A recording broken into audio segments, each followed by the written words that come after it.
महापरमहंसाय स्वादित चरण कमल चिन्ह मकरंदाय भक्तजन मानस निवासाय श्री रामचंद्राय नमः।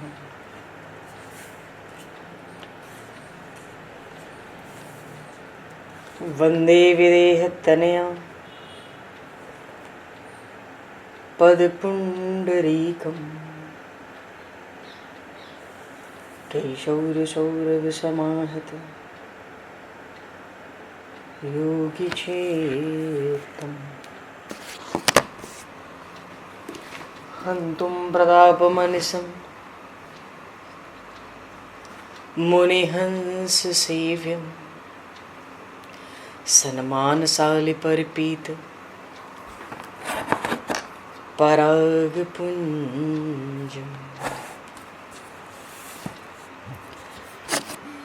यत्र यत्र रघुनाथकीर्तनं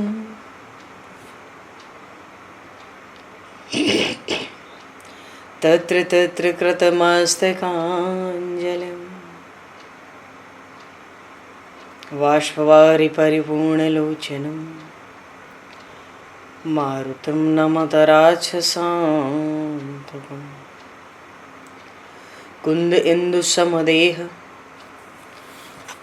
उमारमण करुणायन जाहि दीन परनेह करहु कृपा मर्दन मयन।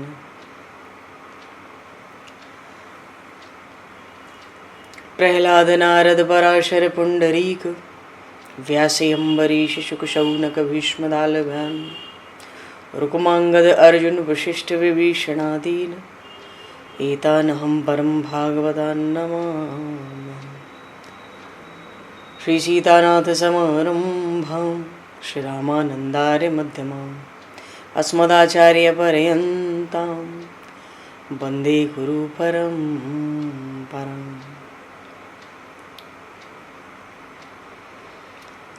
वर्णानामर्थ संज्ञानां रसानां छन्दसामपि मंगलानां च कर्तारो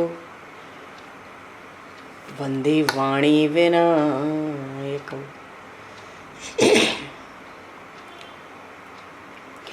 नान्यास्पृहा रघुपते हृदये स्मदीये सत्यं वदामि च भवान् किलान्तरात्मा भक्तिं प्रयक्ष रघुपुङ्गवनर्वरां मे कामादिदोषरहितं कुरु मानसं च। भक्त भक्ति भगवंत गुरु चतुर्नाम वपु एक तिनके पद वंदन के नाशहि विघ्न अनेक। बंधु तुलसी के चरण जिनकी न्यो जग काज कल समुद्र घोरत लगो प्रगट्यो सप्त जहान। श्री गुरु चरण सरोज रज निज मन मुकुर सुधार वर्णो रघुवर विमल यश जोदायक फलचार। हरिशरण श्री राम जय राम जय जय राम श्री राम जय राम जय जय राम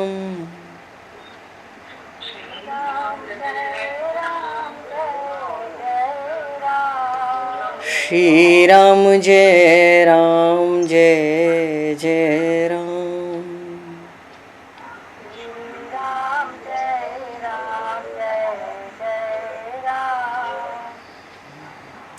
जय सिया राम जय जय हनुमान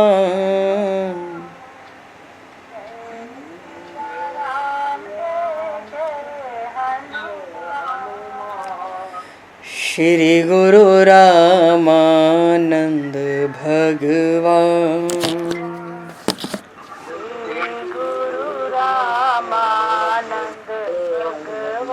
श्री गुरु रामानंद भगवान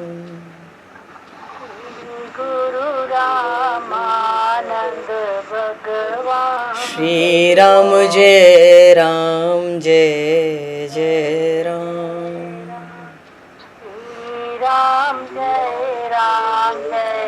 जय राम। जय सिया राम जय जय सिया राम। जय सिया राम जय सिया राम। जय सिया राम जय जय सिया राम। जय सिया राम जय सिया राम। बोली सियावर रामचंद्र भगवान की जय। संपूर्ण राम दरबार की जय। श्री अवध मिथिला धाम की जय। श्री बांके बिहारी लाल की जय। 84 कोस ब्रजमंडल धाम की जय। श्री रामचरितमानस जी महाराज की जय। श्रीमन्नाम महाराज की जय। श्री पंडरीनाथ भगवान की जय। कली पावन अवतार गोस्वामी तुलसीदास जी महाराज की जय। सब संतन की जय, सब भक्तन की जय, समस्त वैष्णवन की जय, समस्त पूर्वाचार्य चरणन की जय, समस्त संप्रदाचार्यन की जय। श्री सद्गुरुदेव भगवान की जय। गंगा मैया की जय, जमुना मैया की जय, सरजू मैया की जय, गौ माता की जय, तुलसी माता की जय, पृथ्वी माता की जय, एकाशी महारानी की जय। जय जय श्री सीताराम, जय जय श्री राधेश्याम। नमः पार्वती पते हर हर महादेव। हरिशरणम। अनंत कोटि ब्रह्मांड नायक सर्वेश्वर पूर्ण परात्पर ब्रह्म असंख्य कल्याण गुणगणलय भक्तवांशा कल्पतरु शरणागत वत्सल भक्त वत्सल दीनबंधु दया सिंधु श्री कौशल्य आनंद वर्धन श्री दशरथ नंदन श्री जानकी कंठभूषण भगवान श्री सीताराम जी महाराज की असीम कृपा करुणा से श्री हनुमान जी महाराज की परम पावन भावमयी सन्निधि में महापुरुषों की भावमयी उपस्थिति में एवं आप सभी श्रद्धालु भक्त वैष्णवों की मंगल सन्निधि में मानव जीवन का सर्वोत्कृष्ट फल भगवत गुणगान भगवत कथा का आनंद हम सभी श्री राम कथा के माध्यम से प्राप्त करने जा रहे हैं। सर्वप्रथम आप सभी भक्त जनों के श्री चरणों में भगवत भाव से सादर वंदन सादर नमन। आप सभी को यथा योग्य जय सिया राम, जय जय श्री राधे हरि श्याम, जय श्री राम।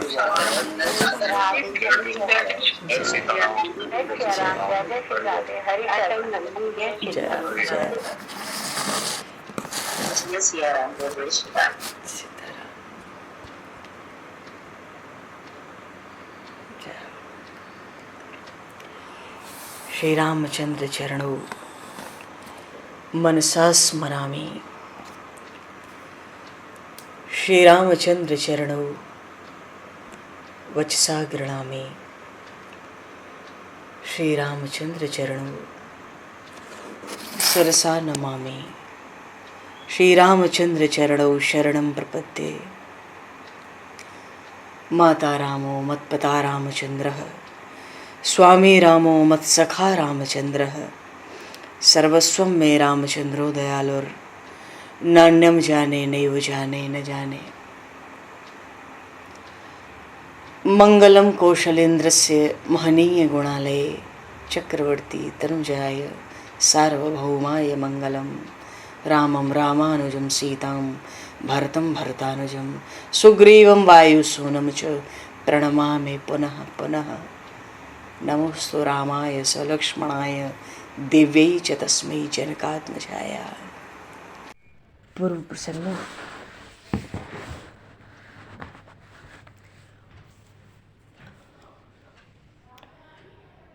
युद्ध तो हो रहा है। वानर भालुओं को भगवान श्री राम की कृपा दृष्टि से अलौकिक बल प्राप्त है। रामो तेज समाविश्य वानरा बलिनुभवन। पर मेघनाथ ने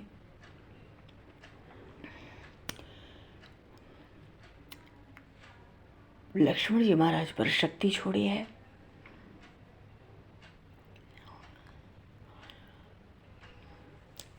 जो बाण शक्ति का आया था उस शक्ति को भी लक्ष्मण जी महाराज ने छिन्न भिन्न तो कर दिया था, पर उसमें से कोई एक बाण आया जो श्री लक्ष्मण जी महाराज की छाती में लगा। सा शक्तिर्लक्ष्मण तनुम विवेशाम ओघ शक्तितः। सब शक्तियों के आधार तो श्री लक्ष्मण जी हैं। श्री लक्ष्मण जी तो शेषनाग के अवतार हैं। ये साधारण शक्ति श्री लक्ष्मण जी का क्या कर सकती थी, परंतु कह लें कि लक्ष्मण जी ने लीला की, नर लीला। शक्ति का प्रहार होते ही लक्ष्मण जी महाराज मूर्छित हो पड़े। मूर्छितम पतितो भूमो। मेघनाथ दौड़ता आया, उठाने का प्रयत्न किया, पर समस्त जगत जिसके सिर पर आधारित है ऐसे शेष नारायण स्वरूप लक्ष्मण जी को मेघनाथ किस प्रकार उठा सकता था। मेघनाथ लक्ष्मण जी का भार सहन नहीं कर सका। हनुमान जी ने देखा लक्ष्मण जी को उठाने का मेघनाथ प्रयत्न कर रहा है, दौड़ते हुए जाकर मानो उसकी छाती पर भी एक घूंसा मारते, चक्कर आता है। लक्ष्मण जी को हनुमान जी उठा लाए। सारी राक्षसी सेना इस दृश्य को देख के हक्की बक्की रह गई थी। हनुमान जी अनायास ही उठा लिए, राम जी के पास लाए। लक्ष्मण जी को मूर्छा में पड़ा हुआ देखकर प्रभु श्री रामचंद्र विलाप करने लगे। लक्ष्मण जी का मस्तक गोद में ले रखा है, विलाप करते हुए कहते हैं, मेरे लक्ष्मण जैसा भाई जगत में हुआ नहीं। ए भाई तब तुम बोलती क्यों नहीं? मम हितलाग तजो पितु माता सहयो विपिन आतप बाता। सो अनुराग कहाँ अब भाई, उठाऊ न सुनी मम बच बिकलाई। मुझको देखकर तो तुम बहुत प्रसन्न होते थे, आज तुम क्यों रुष्ट हो गए हो? मेरी तुमने बहुत सेवा की है, मेरे लिए तुमने माता का त्याग, पत्नी का भी त्याग कर दिया। वन में आते समय जिस प्रकार तुमने मेरा अनुसरण किया उसी प्रकार अब मैं भी तुम्हारे साथ यमलोक जाऊंगा। सुषेण वैद्य थे, उन्होंने प्रभु को आश्वासन दिया द्रोणाचल पर्वत पर संजीवनी बूटी है, उसका रस लक्ष्मण जी को दिया जाए तो लक्ष्मण जी की मूर्छा टूट जाएगी, पर उस वनस्पति को शीघ्र ही तो मंगाना होगा, सूर्योदय से पूर्व आ जानी चाहिए। श्री रघुनाथ जी ने हनुमान जी को सामने खड़ा देखा, कहा तुम ये दिव्य वनस्पति ले आओ। हनुमान जी द्रोणाचल पर्वत को जाने को तैयार हुए। रावण को खबर पड़ी, खबर हुई तो दौड़ता हुआ कालनेमी राक्षस के पास पहुंचा। कहता है हनुमान संजीवनी वनस्पति लेने जा रहा है, तुम वहां जाकर कोई भी कपट करके विघ्न उत्पन्न करो, मानो हनुमान को लौटने में विलंब हो ऐसी कोई युक्ति का प्रयत्न करो। कालनेमी कहता है भाई तुम्हारे पुत्र मारे गए, राक्षस सेना मारी जा रही है। अब कह तो नहीं सकता, मन में आ रहा उसके ऐसे ही कहूं कि तू क्यों अब तू जी कर क्या करेगा? और कहीं युद्ध में जीत भी जाए तो क्या लाभ, जब सब मर ही जाएंगे, और वैसे भी राम जी से युद्ध में कौन जीत सकता है? इसलिए भज रघुपति करो हित आपना, छाड़हु नाथ मृषा जल्पना, काल ब्याल कर भक्षक जोई, सपने हो समर की जीतिए सोई। श्री राम तो परमात्मा है, कालों के भी काल है, इसलिए तुम मेरी मानो, राम जी की शरण में चलो। तलवार निकाल लिया रावण। तू मुझे चतुराई की बात सुना रहा है, तू मुझे उपदेश करने वाला गुरु बन रहा है, मैं तुझे मार डालता हूं। काल ने भी विचार किया, रावण के हाथ से मरूंगा तो मरण बिगड़ेगा, हनुमान जी के हाथ से मरूंगा तो मेरा मरण सुधरेगा। कम से कम रामदूत तो है, राम जी के भक्त तो हैं, इस पापी के हाथ कौन मरे। निश्चित कर लिया हनुमान के मार्ग में विघ्न करूंगा। तो ये जो कालनेमी था ना, ये द्रोणाचल पर्वत के पास आया, ये लंका के पास माया करने नहीं आया। जहां हनुमान जी को जाना था हिमालय पे, कहाँ तो लंका, और पूरा घूम के हिमालय तक जाना था, ये भी द्रोणाचल पर्वत के पास ही गया माया करने के लिए। ऋषि का वेश बना के बैठ गया। हनुमान जी दौड़े आ रहे थे, प्यास लग रही थी। लगा कोई ऋषि का आश्रम है। हनुमान जी इस आश्रम में प्रवेश किए। कालनेमी तो ऋषि का रूप धारण किया बैठा। कहता, बेटा आओ यहाँ बैठो, तुम चिंता मत करो। जानामि ज्ञान दृष्टया हम लक्ष्मणश्चोतिथ्य स्तुत। सब जानता हूँ, मुझे ज्ञान दृष्टि से सब कुछ दिखता है। औषधि की आवश्यकता है, फिर भी राम जी की जीत होगी। कालनेमी की इच्छा थी हनुमान जी को बातों में रोकने की। राम जी का यह सुन के बड़ा प्रसन्न होता है, इसको इसी में फंसाओ। हनुमान जी ने कहा, मुझे प्यास लगी है। हनुमान जी को प्यास लगी कैसे? और प्यास लगी तो फिर तो हनुमान जी को राम जी का स्मरण करना चाहिए था। स्मरण मात्र से प्यास बुझ जाती। पर क्योंकि चला प्रभंजन सुत बल भाखे, इस बार हनुमान जी चले तो कुछ अपना, प्रभु को अपना बल सुनाकर चले सेना में। अभी जाके अभी औषधि लाता हूं, सो माया से चक्कर पड़ा।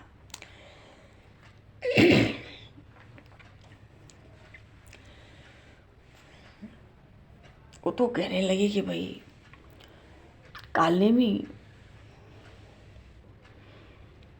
प्यास लगी है तो ठीक है। कालनेमी ने कमंडल का जल दिया, विषाक्त था। हनुमान जी कहते तो वो थोड़ा है, मुझे ज़्यादा प्यास है। कालनेमी ने एक नकली शिष्य को आज्ञा दी, हनुमान जी को सरोवर के पास ले जाओ। कालनेमी को पता है उसमें मगरी रहती है, हो सकता है वही अनिष्ट कर दे, बड़ी बलशाली है। कालनेमी कहता है, तुम स्नान करके आओ तो तुमको मंत्र दूंगा, दीक्षा दूंगा। उस मंत्र ज्ञान से तुम औषधियों को की पहचान तुमको द्रोणाचल पर्वत पर होगी। और इसी मंत्र के बल पर मुझे यहीं बैठे बैठे सब कुछ दिखाई पड़ जाता है। हनुमान जी महाराज सरोवर में प्रवेश किए। सर पैठत कपिपद कहा, मकरी तब अकुलान, मारी सोधर दिव्य तनु, चली गगन चढ़िक जान।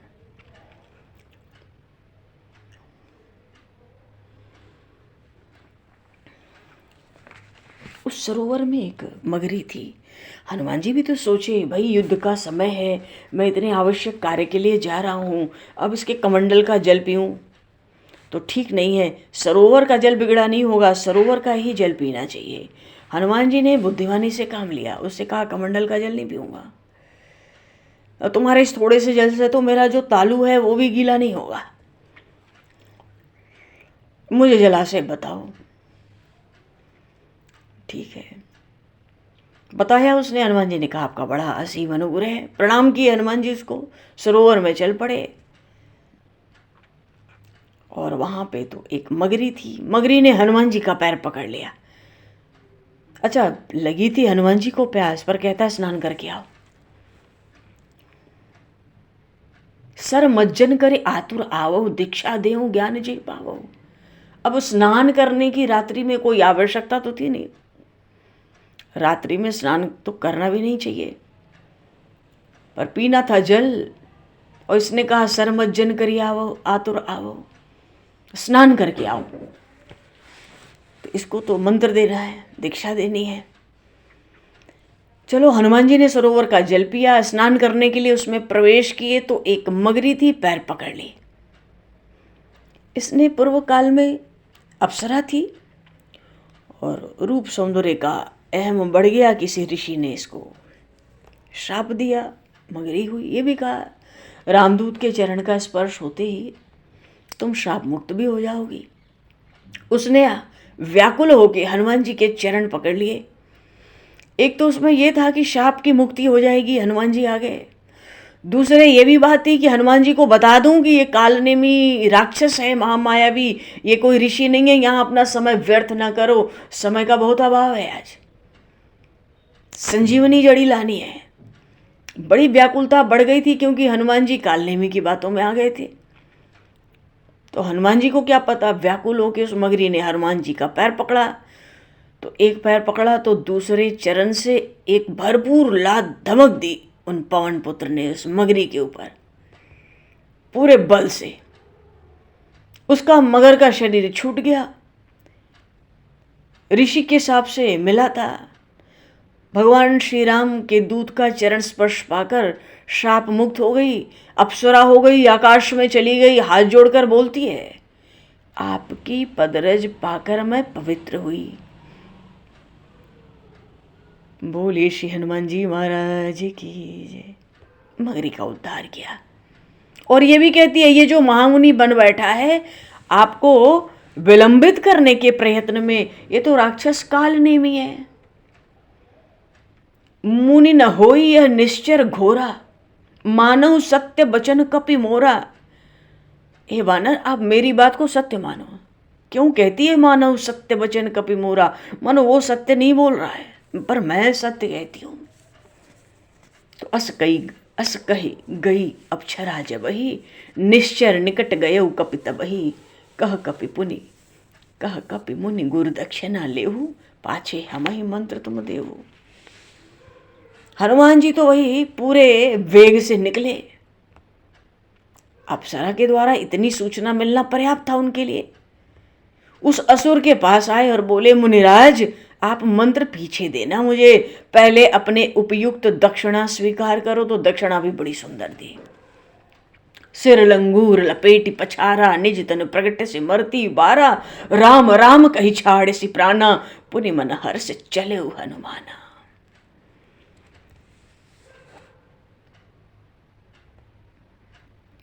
अपने उसके कंठ को, हनुमान जी ने उसके कंठ को अपने लांगूर में लपेटकर उसको एक शिला पर पटक दिया।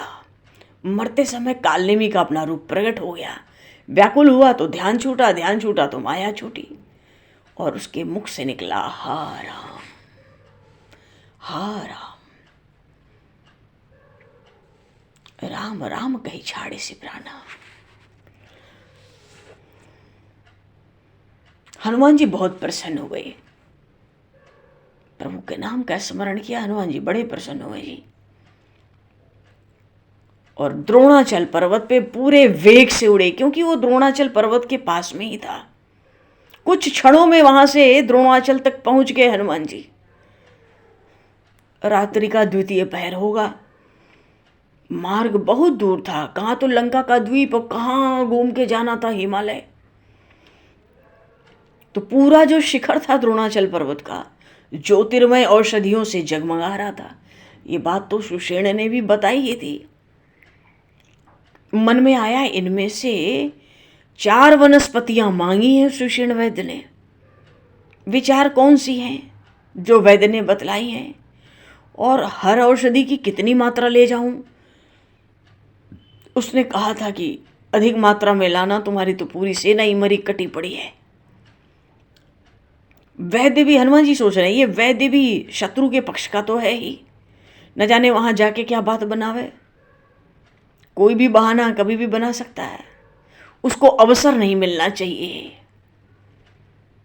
ये सोचकर हनुमान जी ने पूरा शिखर ही उखाड़ लिया, बाएं हाथ पर उठाया। सहसा कपि उपार गिर लीना। वो बड़ा विशाल, न जाने कितने योजन में वो द्रोणाचल पर्वत था। हनुमान जी महाराज ने सब बाएं हाथ पर उठा लिया। अच्छा, हनुमान जी महाराज का तो भाई, बोले श्री हनुमान जी महाराज की जय। प्रभु ने आज्ञा की कि संदेश ले आओ जानकी का, लंका जलाई दिए। जामवन जी ने कहा सुषेण को बुला लाओ। हनुमान जी महाराज उसको त्रिकूट पर्वत की शिला के साथ, उसके भवन के साथ उठा लाए। अब औषधि ले जानी है, पहचान ठीक से नहीं होती, शत्रु पक्ष का वैद्य है, मौके पे कोई बात न बनावे और कोई काम न बिगड़े। पूरा द्रोणाचल पर्वत उठा लिया, कई योजन में, बड़ा विशाल पर्वत था द्रोणाचल पर्वत। हनुमान जी ने गहगिरि निसि नभ धावत भयो, पूरा उठा लिया। बड़े वेग से लौटने लगे द्रोणाचल पर्वत को लेके हनुमान जी। और रात्रि का द्वितीय प्रहर आरंभ हुआ था। गोस्वामी जी श्री रामचरितमानस में कह रहे हैं, गहगिरि निसि नभ धावत भयो, अवधपुरी ऊपर कपि गयो। बोलिए श्री अयोध्या धाम की जय। हनुमान जी महाराज लौट, अब देखो मार्ग कैसा होगा हिमालय से लेकर के लंका तक पहुंचने के लिए। सबसे छोटा आकाश मार्ग चुना था हनुमान जी ने, पर अवधपुरी की ऊपर से हनुमान जी को निकलने का अवसर हुआ। अब हनुमान जी को क्या पता नीचे क्या है, ऊपर ही ऊपर जा रहे थे। पर देखो ना, जिस जिस धराधाम पर वो पूर्ण ब्रह्म, पूर्ण परात्पर ब्रह्म भी नीचे उतर आता है, तो हनुमान जी को नीचे तो उतरना ही चाहिए, कम से कम उस अवधपुरी का वंदन करने के लिए। पर हनुमान जी तो ऊपर ही ऊपर जा रहे हैं। अवधपुरी ऊपर कपि गयो और देखा भरत विशाल अति निश्चर मन अनुमान, बिन फरसायक मारे चाप श्रवण लगे तान।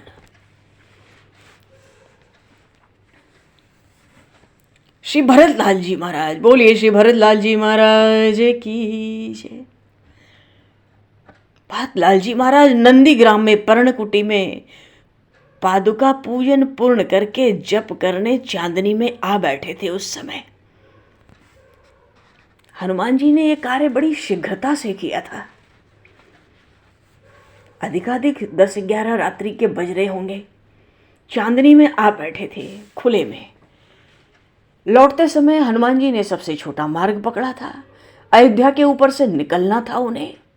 भरत जी की अचानक दृष्टि पड़ी, आकाश में कोई महाकाय एक प्रज्वलित पर्वत लिए उड़ा जा रहा है। कोई राक्षस होगा, न जाने ये कहाँ आक्रमण करेगा, रात्रि में ले जा रहा है। इतना विशाल योजन का पर्वत कहीं भी पटक सकता है। ये राज्य तो मेरे स्वामी का है, मैं उनका सेवक हूं, उनके राज्य की रक्षा करना मेरा प्रथम धर्म है। मन में आशंका हुई, कोई राक्षस है,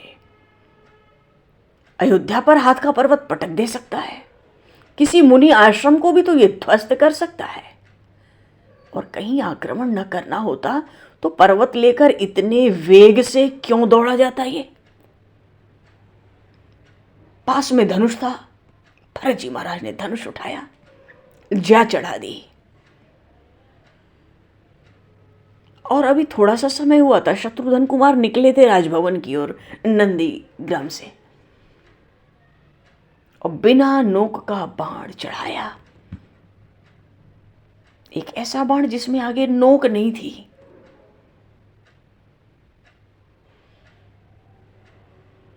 ये देखकर कि आकाश चर है, आकाश में जा रहा है, तो ऐसे स्थान पर आ जाए जहां नीचे कोई घर बगीचे ये सब ना हो, तो बाण छोड़ा जाए। भरत जी ने अवसर देखकर बाण छोड़ दिया, और उस बाण के हृदय में लगते ही परे मूर्छ महिलागत सायक, सुमिरत राम राम रघुनायक।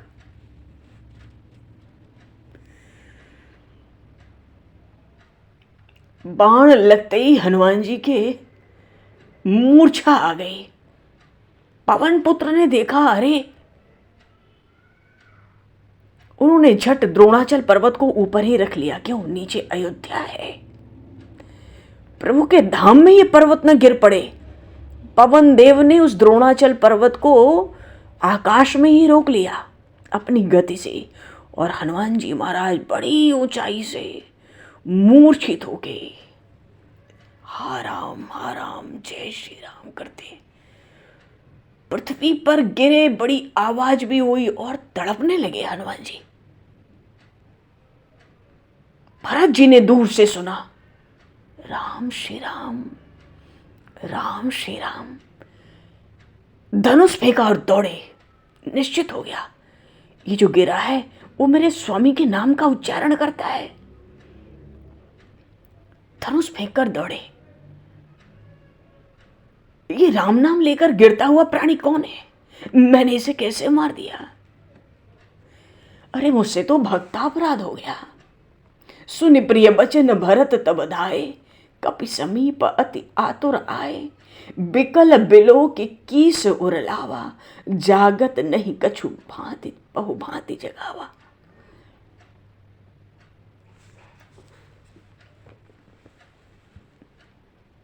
हाथ पैर फैलाए हनुमान जी पृथ्वी पर गिर पड़े। पर्वत के शिखर को पवन देव ने गगन में ही संभाल लिया। दौड़े दौड़े भरत जी आए। हनुमान जी को मूर्छित देखा तो उनके प्राण छटपटा उठे। हनुमान जी केवल मूर्छित नहीं थे, बड़े व्याकुल थे, बड़ी तड़प थी उनमें। और देखो ना, भरत जी का बाण का बल बिना फर का बाण था। प्रभु श्री राम ने बिना फर का बाण मारा तो मारीच 100 योजन दूर गिरा था। आज बिना फर का बाण भरत जी ने मारा तो हनुमान जैसे वीर भी पृथ्वी पे गिरकर छटपटा उठे। पर हनुमान जी को देखकर भरत जी व्याकुल हो गए। अब भरत जी के प्राण छटपटाने लगे। भरत तूने ये क्या किया? तू तो वैसे ही अपने स्वामी श्री राम से विमुख था और उस पर भी ये अपराध तूने कर दिया। मुख मलिन मन भय दुखारी, कहत बचन भरी लोचन बारी। जेहि विधि राम विमुख मोहि कीना, तेहि पुनि यह दारुण दुख दीना। जो मोरे मन बच अरुकाया, प्रीति राम पद कमल अमाया। तो कपि हो विगत श्रम मूला, जो मो पर रघुपति अनुकूला। भरत जी कहते हैं, यदि मैं सच्चे हृदय से अपने स्वामी श्री राम का सेवक हूं तो ये बानर स्वस्थ हो जाए। भरत जी महाराज के नेत्रों से अश्रुओं की वर्षा हो रही थी। हनुमान जी के समीप ही घुटनों के बल वो बैठे हुए थे। उनके हृदय पर, हनुमान जी के हृदय पे भरत जी ने अपना दाहिना हाथ रख दिया और बोले, यदि इस जन पर उन सर्वेश श्री राम का तनिक भी स्नेह हो तो ये वानर स्वस्थ हो जाए।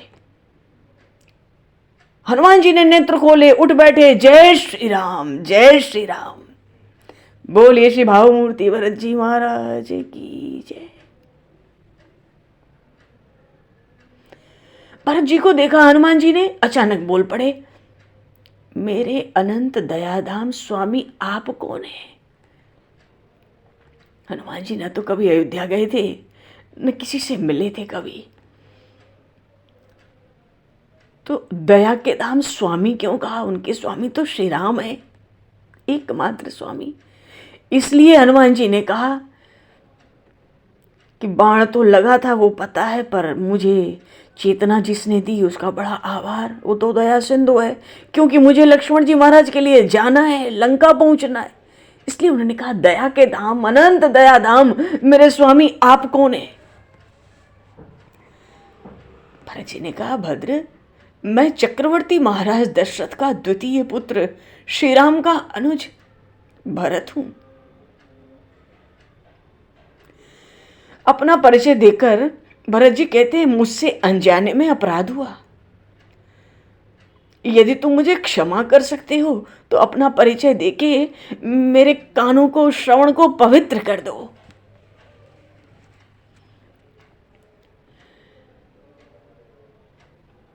भरत जी का प्रभु श्री राम के चरणों में अनन्य प्रेम देख के सुनत बचन उठ बैठ कपीसा, कही जय जयति कौशलाधीसा। और लीन कपि उरलाए, पुलकित तन लोचन सजल, प्रीति न हृदय समाए, सुमिर राम रघुकुल तिलक।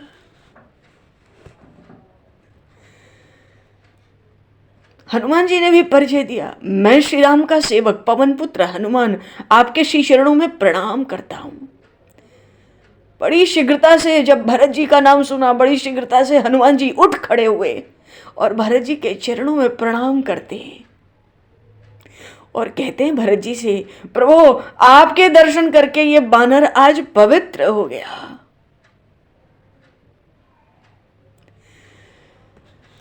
भरत जी को तो तात कुशल कहु सुख निधान की, सहित अनुज अरुमातु जान की। मेरे वे स्वामी कहाँ हैं? कहाँ है मेरे छोटे भाई लक्ष्मण और मेरी अम्बा, वो मेरी माता वैदेही? वो सकुशल तो हैं सब? क्या कर रहे हैं अभी वो सब? बात यह है कि चित्रकूट के बाद कोई खबर मिली नहीं थी। कोल भीलों से जब प्रभु आगे बढ़ गए थे, महर्षि अत्रि के आश्रम से चले तो महर्षि शरभंग मिले, फिर विराध मिला, फिर सुतीक्षण जी आए, अगस्त जी आए, उन्होंने पंचवटी भेजा, वहाँ जटायु जी थे, और वहाँ से तो राम कथा ही दूसरी हो गई। तो ये चित्रकूट के आगे का समाचार अयोध्या नहीं आ पाता था। उसके बाद प्रभु का कोई समाचार विशेष मिला नहीं, कुछ पता नहीं थी अवध में किसी को भी। भरत जी पूछते हैं वो सब क्या कर रहे हैं, सब सकुशल तो हैं। हनुमान जी ने बड़ी आतुरता से भरत जी से पूछा। अच्छा, भरत जी ये भी पूछते हैं हनुमान जी से कि तुम इस समय पर्वत लेकर कहां जा रहे थे। हनुमान जी ने कपि सब चरित समास बखाने, बहुत थोड़े शब्दों में सारा समाचार कह सुनाया। बड़ा दारुण समाचार था जी। हनुमान जी ने बहुत संक्षिप्त में विवरण दिया। हनुमान जी कहते, देव मुझे अनुमति दे, मुझे वहां प्रभात से पूर्व पहुंच जाना है।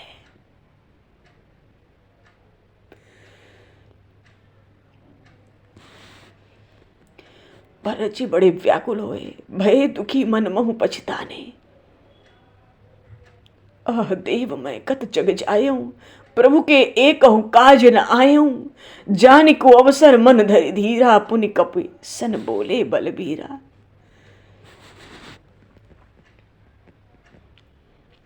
भरत जी महाराज ने कहा, तुम अयोध्या के व्याकुल प्राणों को थोड़े क्षण दे सकते हो। अभी रात्रि का मानो द्वितीय पहर ही है।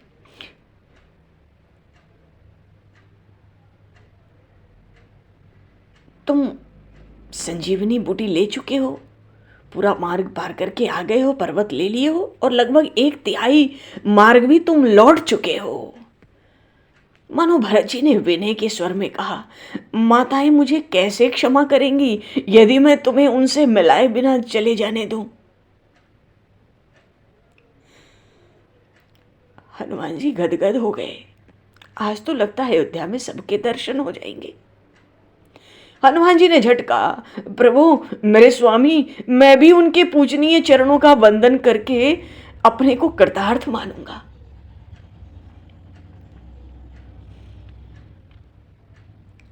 आज जब से भरत जी चित्रकूट से लौटे थे, पहली बार भरत जी ने रथ स्वीकार किया, क्योंकि समय का अभाव है, शीघ्रता करनी है। हनुमान जी को साथ लिया, अयोध्या के राज भवन में प्रवेश करते हैं, और इतनी शीघ्रता है, मार्ग में ही खबर कर दी, मानो पूरे अयोध्या में हलचल मच गई, दौड़ाभागी मच गई। भरत जी और रथ पर रात्रि में नंदीग्राम से निकल के राज सदन की ओर। इतने समय तो वो कभी भी राज सदन में नहीं आए जब से नंदीग्राम गए। मार्ग में ही सैनिकों को खबर कर दी, कुलगुरु वशिष्ठ को बुलाने के लिए राज सदन में शीघ्रता से निवेदन भेज दिया गुरुदेव के चरणों में।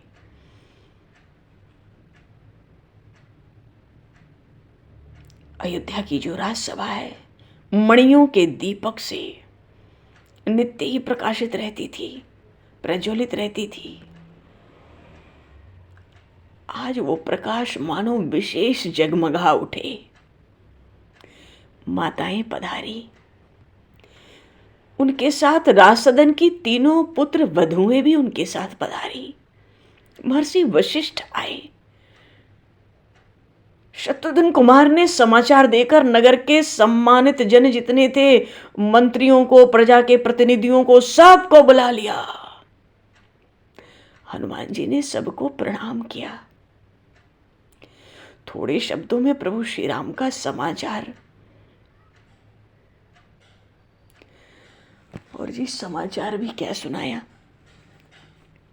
श्री जानकी माता के हरण से अब तक का सुनाकर अंत में कहते हैं, मैं चला तो था, मेरे आराध्य से चेतना लौटे। मनो प्रभु श्री राम में भी जब मैं चला तो चेतना नहीं थी, पर उनकी चेतना लौटने लगी थी। वो दुख से इतने व्याकुल हैं, पर छोटे कुमार तो सर्वथा निश्चेष्ट हैं, कोई चेतना नहीं है उनमें। ऐसे समय में मैं चला था। सारा समाचार सुनते ही अयोध्या का जो महासेनापति है उसका सिंहनाद सबसे पहले राजभवन में गूंज गया। लंका को समुद्र में डुबाकर अपनी महारानी के अपमान का प्रतिशोध लेना है हमें।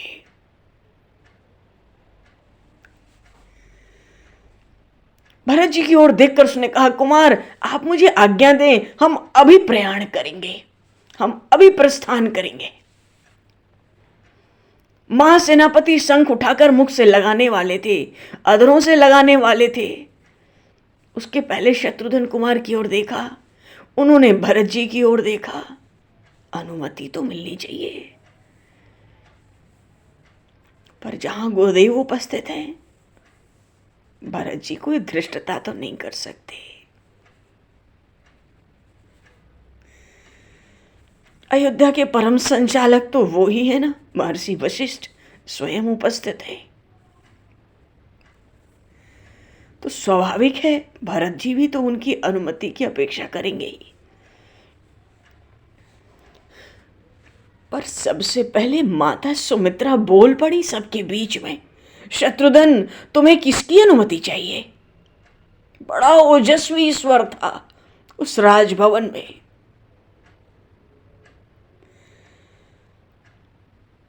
ये वानर श्रेष्ठ पर्वत लेके जा रहे हैं तो अवश्य भी तुमको भी ले जा सकते हैं। लंका समीप तो नहीं है, सेना को पहुंचने में बहुत समय लगेगा। मेरा राम शत्रु के स्थान में युद्ध क्षेत्र में अकेला हो गया है, तुम जाओ। उस श्री राम से मेरा संदेश कहना, लक्ष्मण की चिंता छोड़ दे। वो लक्ष्मण की चिंता ना करे, वो तो अपने स्वामी की सेवा में शरीर देकर धन्य हो गया। सच्चे सेवक का कर्तव्य पूर्ण किया उसने,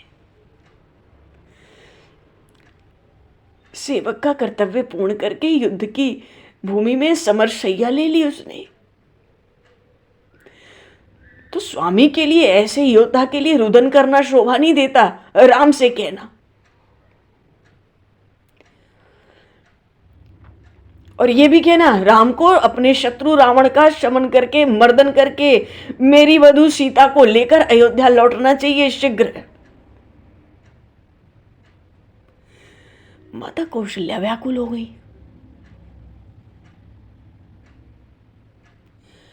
उन्होंने कहा, हनुमान मेरे राम से कहना वो सीता और लक्ष्मण के साथ अयोध्या लौट सके तो अयोध्या लौटे, अन्यथा उसे अयोध्या नहीं लौटना चाहिए। सुमित्रा माता से सहन नहीं हुआ, वो बड़ी जोर जोर से नहीं नहीं नहीं कहने लगी। नहीं हनुमान, मेरा आदेश है, तुम इनका संदेश राम से नहीं कहोगे, शत्रुघ्न को साथ ले जाओ। और यदि ये भी युद्ध में अपने अग्रज के समान समरशैया लेगा, तभी सुमित्रा अपने को पुत्रवती मानेगी और राम को तब भी सीता के साथ अयोध्या लौटना है। मेरा आदेश उसको सुनाना।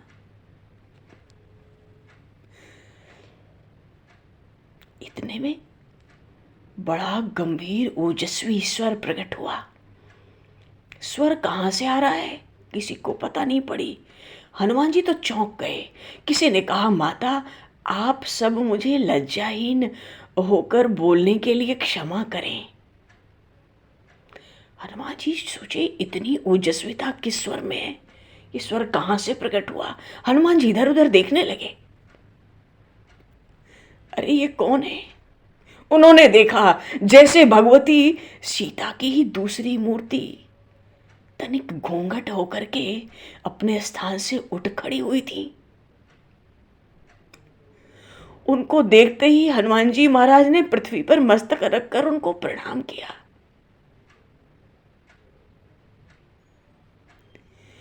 बड़ा ओज था उस वाणी में।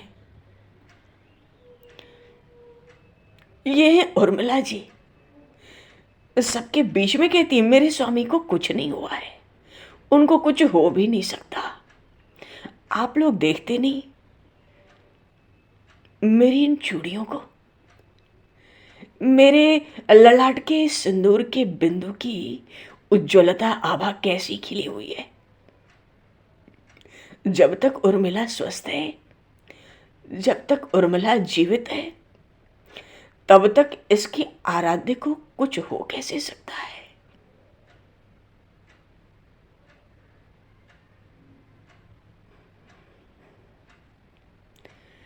वैसे भी देखो, लक्ष्मण जी और मेघनाथ का युद्ध तो इन महासतियों का, पतिव्रताओं का ही युद्ध था।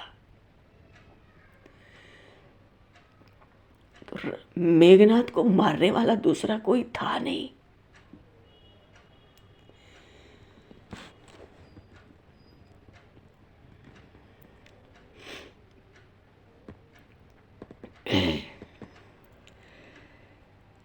महर्षि वशिष्ठ बोले, महर्षि वशिष्ठ ने जब ऐसी बात सुनी उर्मिला जी की, दोनों हाथ जोड़कर उनको मस्तक झुका दिया। महर्षि वशिष्ठ कहते हैं उर्मिला जी से, देवी तुम तो महासती हो, तुम्हारे संकल्प को अन्यथा करने की शक्ति सृष्टिकर्ता ब्रह्मा में भी नहीं है।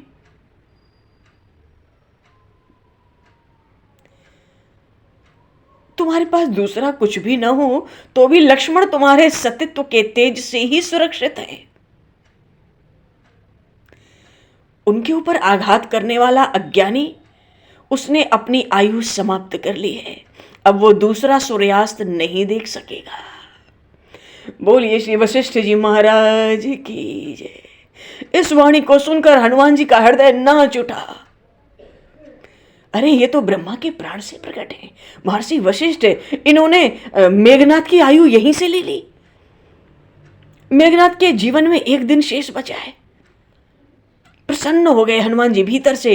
ऊपर से कोई प्रसन्नता व्यक्त नहीं की, सिर झुका दिया, प्रणाम किया उनको भी। महर्षि वशिष्ठ कहते हैं, यहां से किसी को जाने की आवश्यकता नहीं है इस वानर के साथ।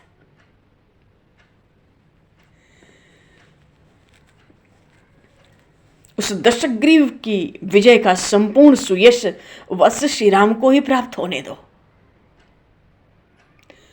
महर्षि वशिष्ठ बोले, अयोध्या के किसी प्राणी को उस वाणी पर अविश्वास हो, यह संभव नहीं था।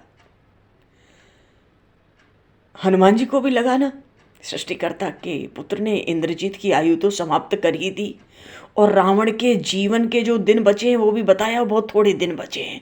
क्योंकि कहते हैं कि रावण को मारने का संपूर्ण यश श्री राम को ही प्राप्त करने दो। तो एक दिन इसकी तो समाप्त हो गई, रावण की कुछ दिन की बची। बड़ा हर्ष हुआ हनुमान जी को भीतर।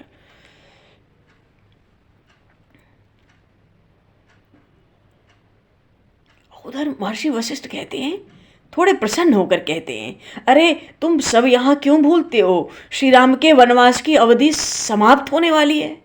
हमें अयोध्या में उनके स्वागत की तैयारी करनी चाहिए।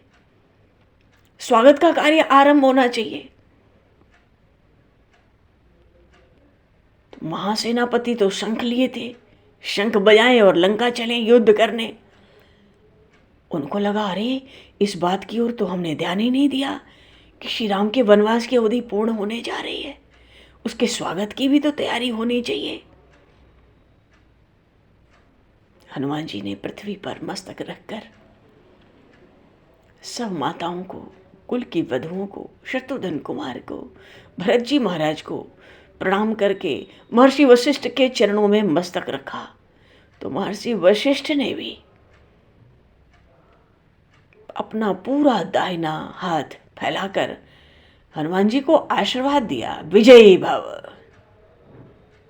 सफल कामो भव, शुभस्ते पंथानः सन्तु। समय नहीं था, माताओं ने तो संकेत से ही अनुमति दे दी। भरत जी रथ पर चढ़े, हनुमान जी चढ़े, हनुमान जी के बगल में शत्रुघ्न कुमार चढ़े। रथ चलकर आया नंदीग्राम।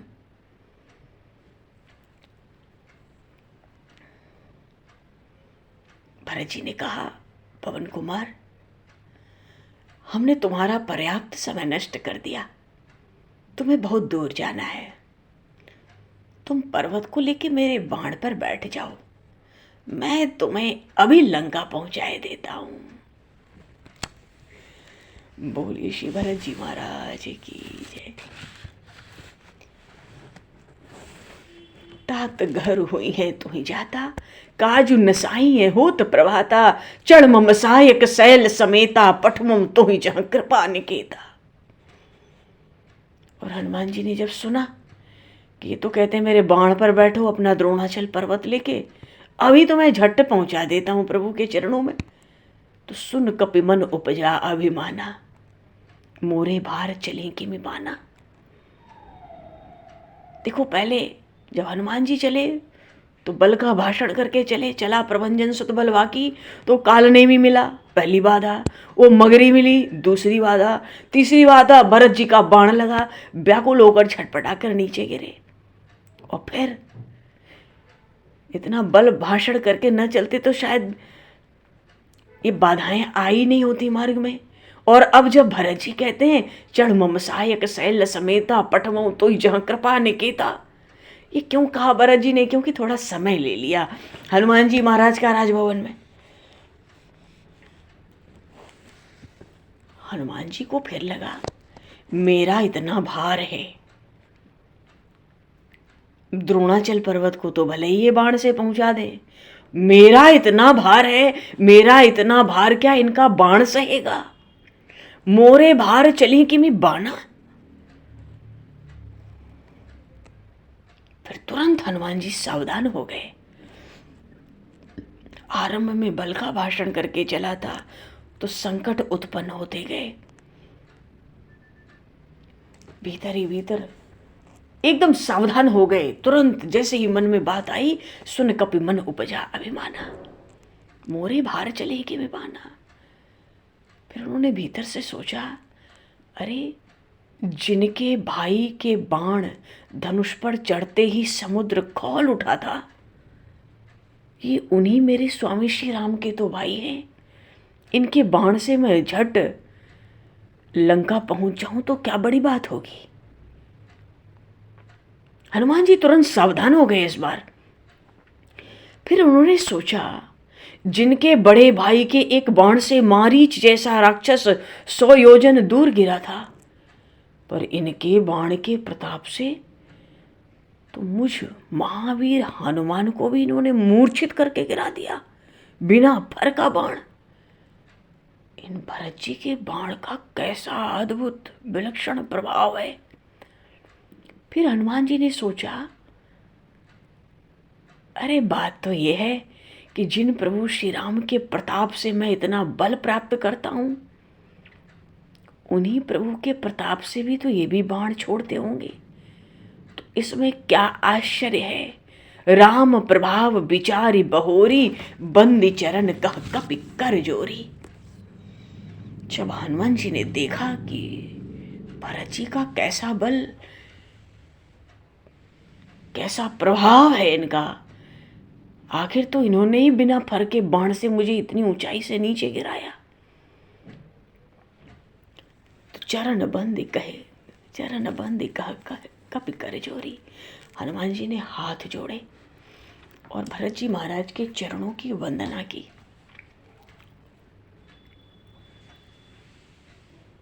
तव प्रताप उर राखे प्रभु, जय हूं नाथ तुरंत। भरत जी की चरण वंदना करके हनुमान जी कहते हैं कि हे प्रभु, आपका प्रताप अपने हृदय में रखूंगा। मानो अभी तो राम जी के प्रताप से चलता था, अब अयोध्या से लंका आपके प्रताप को हृदय में लेकर जाऊंगा। तब प्रताप उर राखे प्रभु, और जय हो नाथ तुरंत। क्योंकि हनुमान जी तो मानो कहना चाहते हैं, आप भी बाण पर भेजोगे मुझे, मैं तो स्वयं ही चलता फिरता अपने स्वामी का बाण हूं। जिमि अमोघ रघुपति कर बाणा, एही भांति चले हनुमाना। सुंदरकांड में भी ये चौपाई आई ना, ऐसी कुछ। तो हनुमान जी को लगा प्रभु एक ही बात है, आपके बाण पर चढ़ के जाऊं या प्रभु के प्रताप से मैं चलता फिरता बाण तो सहज ही हूँ। इसलिए हनुमान जी कहते हैं तो प्रताप उर राखे प्रभु, अब आपका प्रताप हृदय में धारण करके मैं लौटूंगा।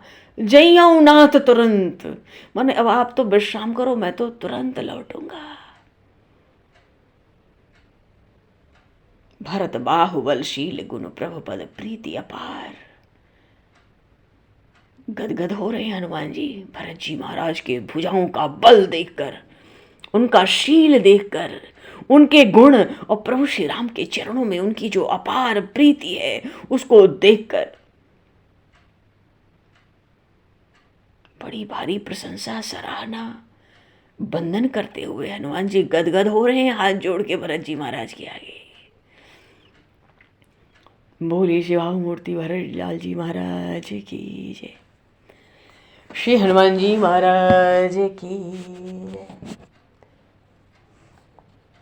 भगवान समय को दृष्टिगत करते हुए ये प्रसंग अयोध्या का बड़ा सुंदर है, पर बहुत ही संक्षेप में समय को देखकर प्रभु ने लिया। पर अभी तो समय को दृष्टिगत करते हुए दो पल प्रभु का नाम कीर्तन करके वाणी को विराम दिया जाए। सीताराम हनुमान सीताराम हनुमान, सीताराम हनुमान सीताराम हनुमान, सीताराम हनुमान सीताराम हनुमान, सीताराम हनुमान सीताराम हनुमान, सीताराम हनुमान सीताराम हनुमान, सीताराम हनुमान सीताराम, सीताराम हनुमान सीताराम हनुमान, सीताराम